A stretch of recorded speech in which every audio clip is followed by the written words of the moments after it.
Madam Speaker, I'd like to thank the Honourable Member for this question. Internet accessibility nowadays, Madam Speaker, is almost a need. Most people, of course, need access to Internet. The Honourable Member's question can be answered, of course, in two ways. I think there are two elements to it. One of them is, of course, accessibility, and the other one is, of course, the stability of the Internet, the backbone. I suspect the Honourable Member, whilst it's not necessarily clear, that you're asking more about the stability of the Internet. Madam Speaker, penetration, of course, in Internet is very, very critical. What is also more important is affordability.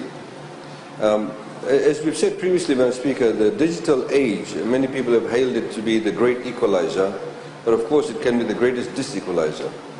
If you have children, members of the public, businesses, for example, accessing 4G, living in Suva, Nandi, Lautoka, Sigatoka, but you have, some remote part in Kandavu or Lau not actually accessing that, then actually we have a problem in creating a much bigger divide between those populations, or in deep Naitasiri or Ba, etc.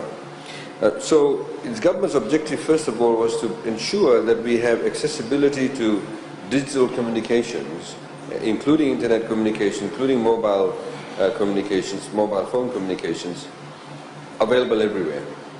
We have, at the moment, about 95% network coverage throughout Fiji.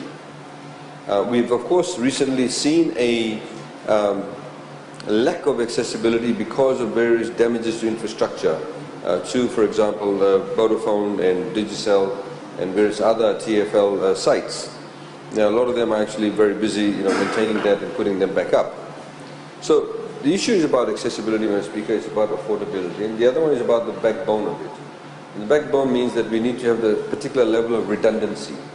So as we've seen recently, I think it was last week, for a few hours in the morning, I don't know how many have noticed, but the internet was actually down. Because on the Southern Cross cable, which comes from Australia, lands in Fiji and goes off onto the western coast of USA, the particular service provider, which is Telstra, that system had gone down. So our internet capacity was actually quite low, and accessibility was low. The other point, of course, Madam Speaker, is what we call IXPs. At the moment, for example, if I've got a Gmail account, and I want to email Honourable Samasoni on her Gmail account, my message actually gets routed all the way, goes all the way to Australia, comes all the way back to her account, even though she's only a few feet away from me. Now, what we are doing and working with the ITC is developing what we call the IXP system. And what it does, it actually recognizes where the message is coming from. And if, for example, which is called the Internet Exchange Point, IXP, that's what it stands for, if it recognizes that the message is coming from within the country and going to somebody to that same country, then it actually routes the message within the country itself, rather than having to travel all the way back out of the country and then coming back to you. So there are some of the projects that we are working on, but stability, of course, can be a big issue. As you know, there will be good, a lot of money we put in, about $5.6 million US, in giving the people of Vanuatu accessibility to internet connectivity. Although people in Vanuatu currently get internet connectivity, it is also through microwave linkages, which, as we know, is not very stable over water. By having the cable landing in Sabu Sabu and then getting, the Honourable Member should be very pleased with this.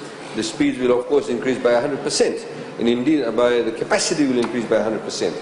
And then in a few years' time, actually, over the next few years, we are intending to, through TFL, laying a fibre optic cable from Sabu Sabu to Lambasa. So this, of course, will increase the capacity of it. But redundancy, of course, Madam Speaker, is an issue. As we know, that most of the internet services in Fiji is actually delivered through broadband, which is this. We have close to 600,000 smartphones in Fiji, so people who have smartphones can access internet through their phones itself, even though they may not have terrestrial linkages itself. Thank you.